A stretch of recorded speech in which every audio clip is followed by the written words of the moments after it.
La República Islámica de Irán abrió fuego contra una instalación petrolera de Emiratos Árabes Unidos ante el intento de los Estados Unidos de evacuar buques desde el estrecho de Hormuz. Y hoy ha sido el secretario de Estado de Estados Unidos, Marco Rubio, quien confirmó el fin de la ofensiva militar en Irán, diciendo que lograron todos los objetivos y ahora sus fuerzas militares solo se preocuparán de la defensa del tránsito marítimo de Hormuz.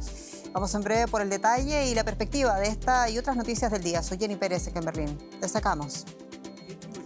Mientras el secretario de Defensa de Estados Unidos, Pete Hegseth, afirmaba que se mantienen listos para salvaguardar el estrecho. El régimen iraní advirtió a Estados Unidos de que no se deje arrastrar a un nuevo atolladero. Y nuevos ataques en ambos lados del frente de guerra en Ucrania. Las autoridades reportan una veintena de muertos del lado ucraniano. Últimos ataques han afectado a Zaporizhia y Crimea. Ello mientras sigue pendiente una propuesta de alto el fuego. Y un año después de prometer un nuevo comienzo para Alemania, el canciller federal Friedrich Merz se enfrenta a bajos índices de aprobación, una economía estancada y una ultraderecha cada vez más popular.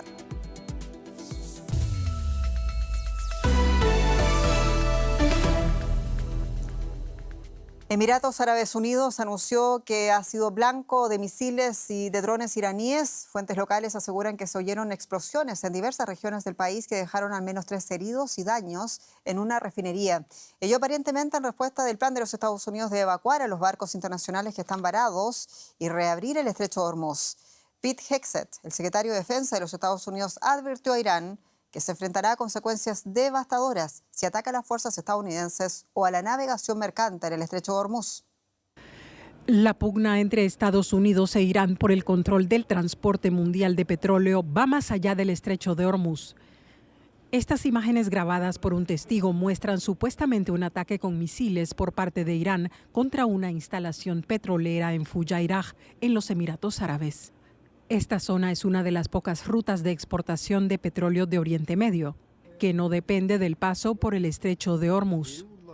Las autoridades locales informaron que 3 ciudadanos indios resultaron heridos.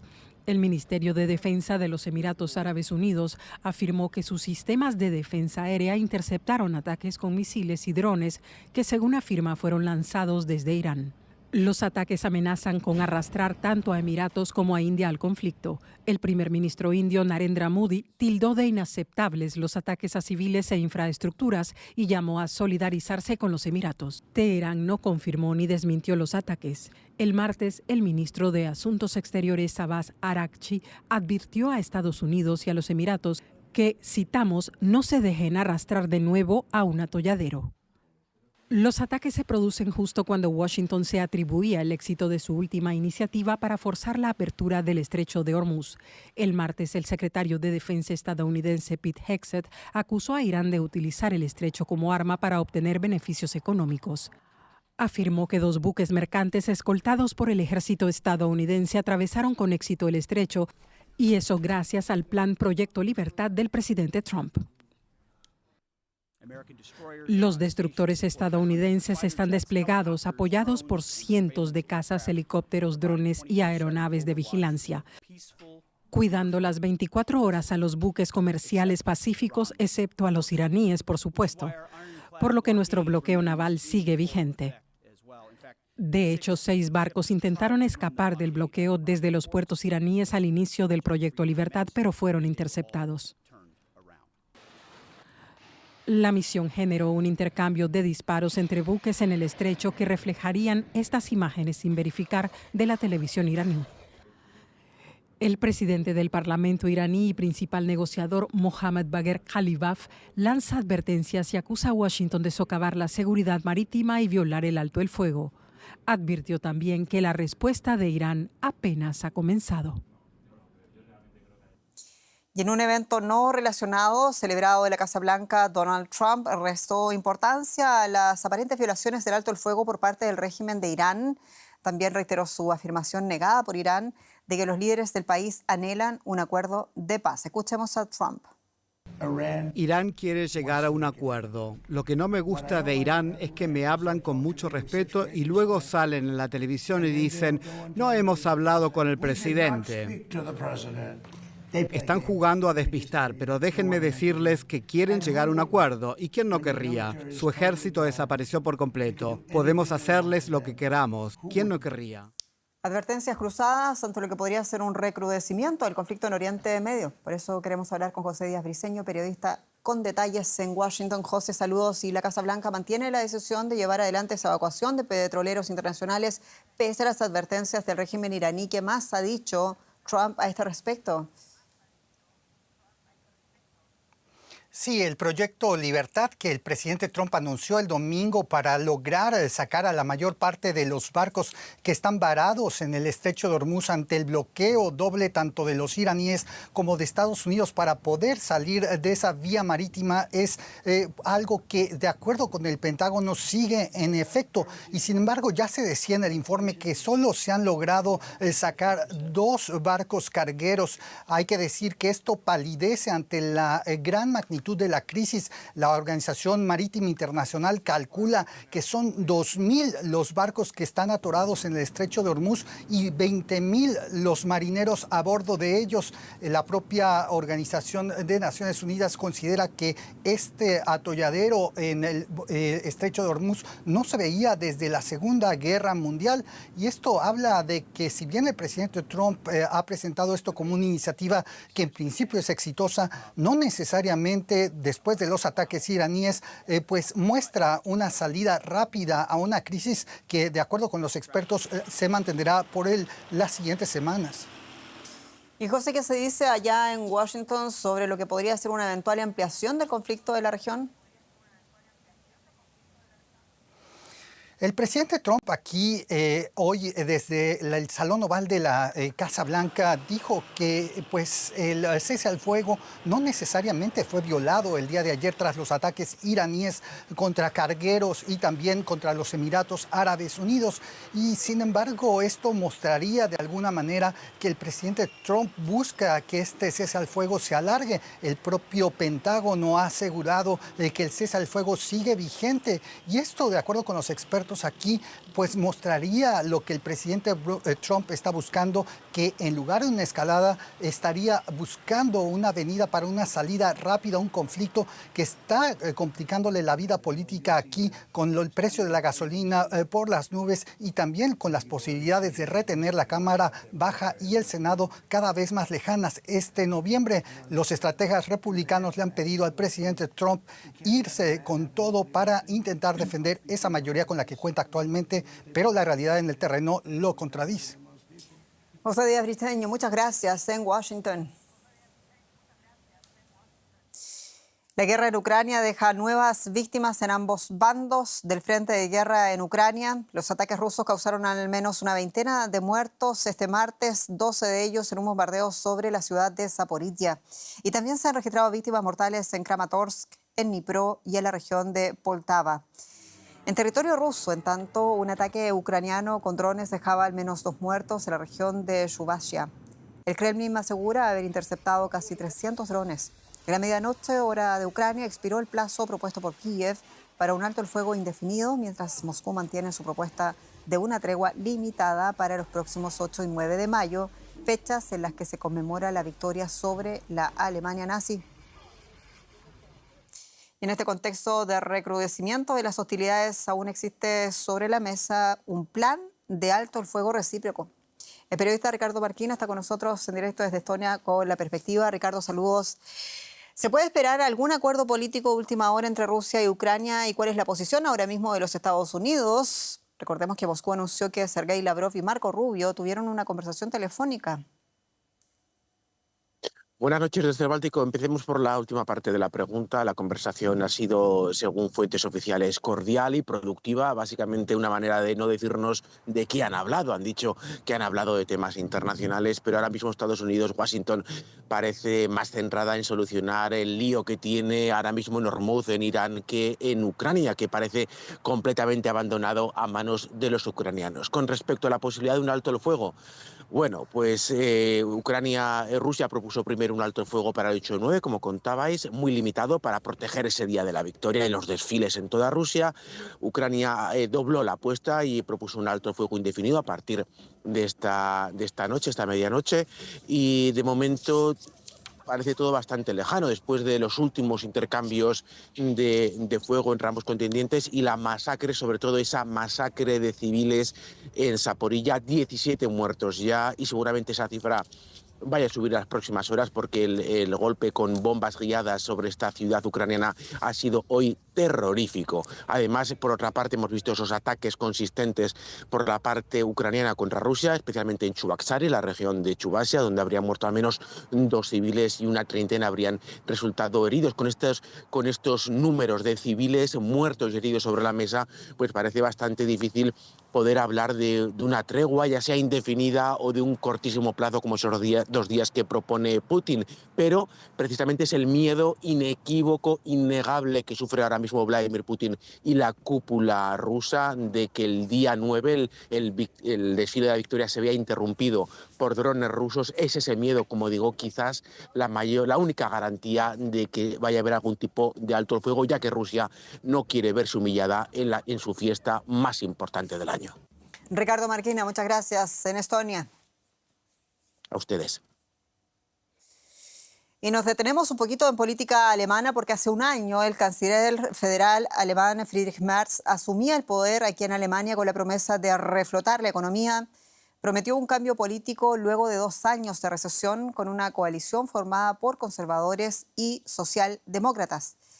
12 meses después de su llegada al poder, no hay señal de esas transformaciones profundas. Por el contrario, dice las encuestas, el clima de insatisfacción con el gobierno formado por conservadores y socialdemócratas aumenta.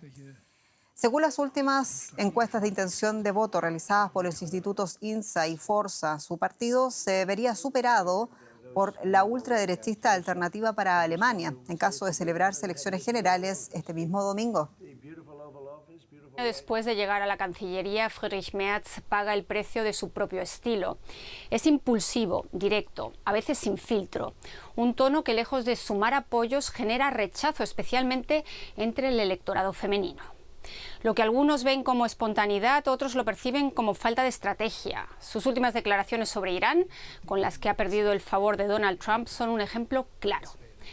Como líder de la oposición fue duro, lanzó grandes promesas y alimentó altas expectativas, pero su aterrizaje en el gobierno evidenció una carencia clave: la falta de experiencia para tejer consensos. Se vio en los primeros meses, incluso en decisiones de enorme calado, como el levantamiento del freno a la deuda. Esa lección parece aprendida. Hoy Merz busca apoyos antes de dar el paso. El problema es que las reformas estrella, sanidad o pensiones, por poner 2 ejemplos, se perfilan cada vez más difíciles. Incluso dentro de su propio partido le reprochan haber sido demasiado generoso con su socio menor, el SPD, al que acusan de frenar los cambios. Los socialdemócratas, por su parte, lo niegan y defienden una visión muy distinta del rumbo del país. Merz no logra acercar esas 2 posiciones ideológicas. En política exterior, Merz sí marcó perfil, prometió el mayor ejército convencional de Europa, aumentó el gasto en defensa y reforzó la cohesión de la Unión Europea, calmando de paso a Donald Trump. Pero la guerra de Irán golpea a la economía alemana y al final la factura política también llega al canciller.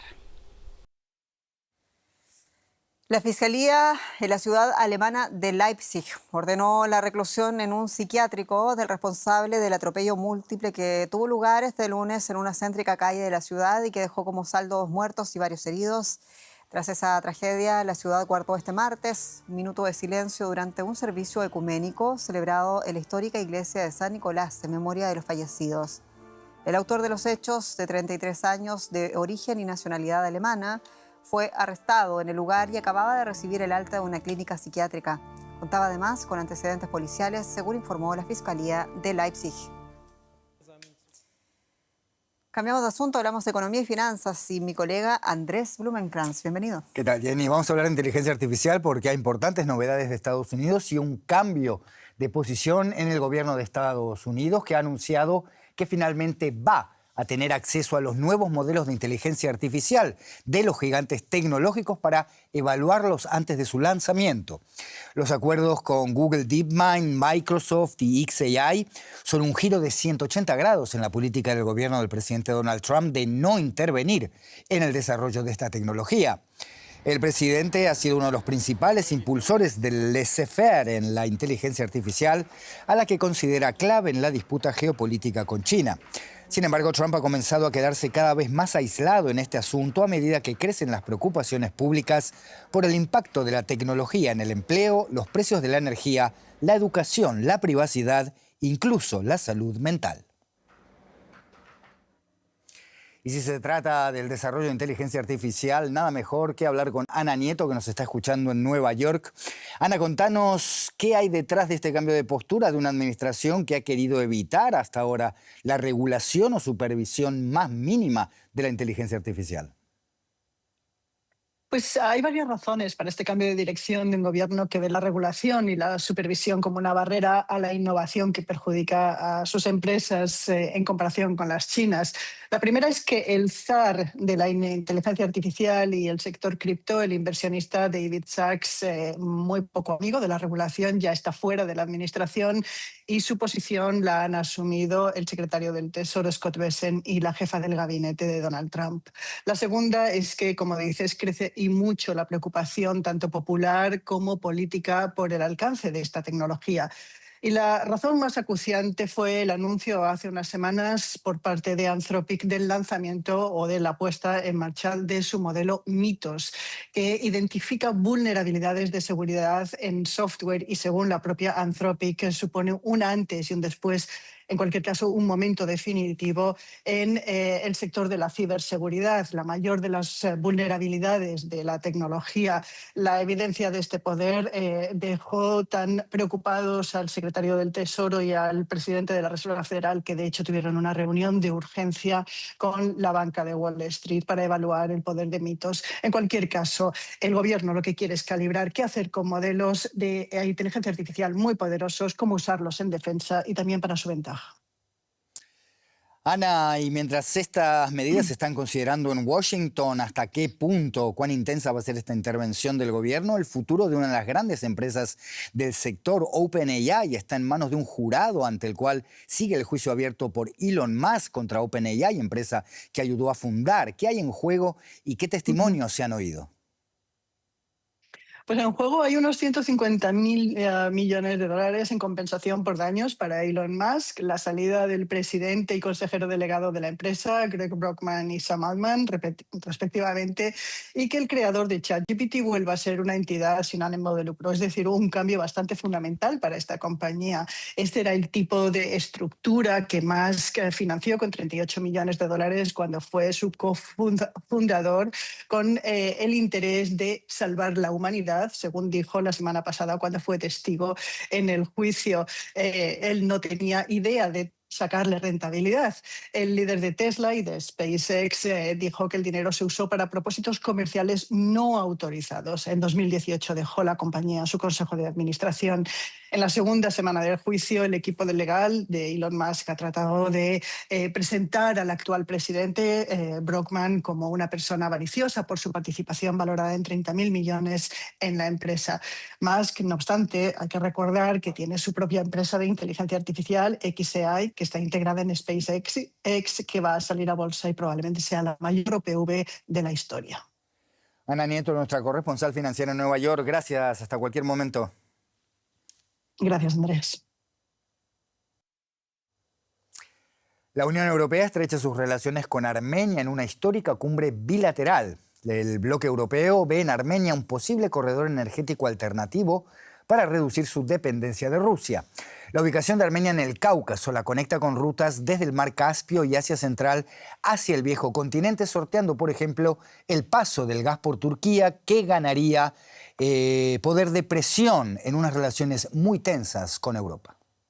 Muestras de buena sintonía entre los máximos representantes de la Unión Europea y el primer ministro de Armenia, Nikol Pashinyan, como principal resultado de la primera cumbre entre el país limítrofe con Irán y la UE, la firma de una asociación de conectividad que beneficia a todas las partes. Armenia se asegura una inversión millonaria y Bruselas avanza en una vía para el transporte de mercancías como alternativa a los territorios de Rusia y ante el conflicto de Irán. Armenia puede convertirse en un nudo regional para nuevas rutas comerciales globales, especialmente de materias primas, y Europa está lista para apoyarlos. Estamos listos para ayudar a construir la infraestructura que necesitan para transportar las mercancías. Estamos listos para invertir en la producción local de energía y en los puntos de conexión energéticos en el Mar Negro. Y estamos preparados para conectar su creciente mercado digital al mercado digital europeo. Más allá de los acuerdos bilaterales con Armenia, la presidenta de la Comisión Europea también se hizo eco de la última advertencia del presidente estadounidense Donald Trump de imponer un arancel del 25% a los automóviles y camiones fabricados en la Unión Europea. Un trato es un trato, recordó von der Leyen. Por su parte, el presidente de Francia no descartó activar instrumentos anticoercitivos para defender los intereses europeos. Hay acuerdos que se han firmado y deben respetarse. Si se volvieran a cuestionar, se reabriría todo de nuevo. Y si algún país se viera amenazado por aranceles, la Unión Europea dispone de instrumentos que habría que activar en ese caso, especialmente en el actual contexto geopolítico. Aliados como Estados Unidos y la Unión Europea tienen cosas mejores que hacer que promover amenazas a la estabilidad. Parece que las tensiones arancelarias entre Estados Unidos y la Unión Europea aún no han llegado a su fin. La Casa Blanca reprocha a Bruselas el incumplimiento del pacto comercial arancelario negociado con Washington, acusaciones que son rechazadas por la Comisión Europea.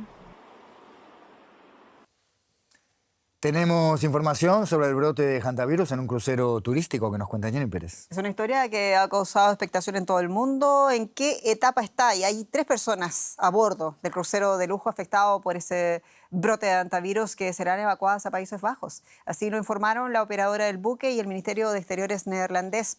Se sospecha de que las infecciones comenzaron con una pareja procedente de Países Bajos que se habría contagiado en América del Sur. Ambos fallecieron. En total, hubo hasta ahora 7 afectados y, por su parte, el Ministerio de Sanidad de España anunciaba que acogerá al crucero en Canarias a petición de la Organización Mundial de la Salud. Autoridades sanitarias realizan un examen exhaustivo del barco para determinar qué personas deben ser evacuadas a Cabo Verde. El resto seguirá viaje rumbo a Puerto Canario. El secretario de Estado estadounidense Marco Rubio se refirió en rueda de prensa a su viaje al Vaticano, donde se reunirá con el Papa León XIV el jueves. Bueno, Rubio va a abordar, entre otros asuntos de Latinoamérica, en especial el de Cuba, cuyo régimen criticó duramente. También discutirá con el sumo pontífice la posibilidad de que Washington brinde ayuda humanitaria a la isla y que sea distribuida por la Iglesia en el país caribeño, pero subrayó Rubio que las autoridades cubanas deben permitir la operación. Ante los periodistas afirmó que no hay un bloqueo petrolero sobre Cuba de por sí, sino que el país sufre de una muy mala gestión económica. Vamos a escuchar ese momento lo que dijo Marco Rubio. El problema en Cuba es peor. Su modelo económico no funciona y las personas que están a cargo no pueden arreglarlo. Y la razón no es solo porque sean comunistas, es que son comunistas incompetentes. Lo único peor que un comunista es un comunista incompetente. Tenemos a 90 millas de nuestras costas un Estado fallido que además resulta ser un territorio amigo para algunos de nuestros adversarios. Es un statu quo inaceptable y abordaremos el problema, pero no hoy. En República Dominicana, un proyecto de extracción de oro y cobre ha sido suspendido tras semanas de protestas y de advertencias sobre su impacto ambiental. En la provincia de San Juan, la decisión del presidente Luis Abinader para paralizar dicho yacimiento pone de relieve el dilema entre la necesidad de desarrollo y crecimiento económicos y la protección de un recurso clave y vital, como es el agua. En el sur de la República Dominicana, la provincia de San Juan se ha convertido en el epicentro del proyecto Romero. Impulsado por la minera canadiense Gold Quest, plantea la extracción de oro, cobre y plata en plena cordillera central. Se trata además de una zona clave para el abastecimiento de agua. Por eso he dispuesto la detención inmediata de cualquier actividad relacionada con el proyecto minero Romero en la provincia de San Juan de la Maguana. Esta decisión responde a que según la Ley 64-00 de Medio Ambiente y sus reglamentos, Si la población rechaza de manera masiva un proyecto de esa categoría, no es viable continuarlo. La decisión llega tras días de protestas. Cientos de personas marcharon contra el proyecto por temor a que afecte los suelos y las fuentes de agua de las que dependen más de 130.000 personas. Los manifestantes se extendieron desde distintos puntos de la provincia hasta Sabaneta y dejaron enfrentamientos con la policía, varios heridos y una veintena de detenidos. Críticos, entre ellos el senador Bautista de la provincia de San Juan, advierten que la mina amenaza a una de las principales regiones productoras de agua del país, con impacto potencial en embalses clave como Sabaneta, Palomino, Sabana Yegua y Monte Grande. En Sabaneta precisamente se encuentra la principal presa de la provincia. De ella dependen el riego de más de 30.000 hectáreas de cultivo y parte del suministro energético de la región. Son estas aguas las que los habitantes temían perder. En el 2016 se presentó al gobierno dominicano un proyecto para el beneficio de 1.1 millones de onzas de oro, cobre y plata que encontramos en el yacimiento. Demostramos al gobierno americano que era factible su aprovechamiento a través de la realización de una minería soterrada, subterránea, por túneles. La empresa defiende que el proyecto, valorado en unos 5.000 millones de dólares, podría generar importantes ingresos para el país y desarrollo en una de sus provincias más pobres. Pero su futuro vuelve a quedar en el aire y depende ahora de una licencia ambiental. Y vamos a finalizar en México porque la presidenta Claudia Sheinbaum afirmó este martes que quienes buscan reivindicar a Hernán Cortés y a sus atrocidades están destinados a la derrota. Esto en alusión a la presidenta de la Comunidad de Madrid, Isabel Díaz Ayuso, y su defensa de la conquista española y la figura de Hernán Cortés durante un acto celebrado el lunes en Ciudad de México. En el evento se rindió homenaje a figuras como Cortés y también la reina Isabel la Católica y se defendió la etapa virreinal y el mestizaje como elementos positivos de la historia compartida entre España y México. La visita de Díaz Ayuso también generó protestas de colectivos indígenas que exigieron una disculpa por los abusos cometidos durante la colonización. Los roces se producen en medio de una renovada polémica o debate sobre la memoria de la conquista a nivel político, incluso en el propio México. Aquí nos despedimos. Muchas gracias por su sintonía. Soy Jenny Pérez. Esto es Deutsche Welle para ustedes desde Berlín. Hasta pronto.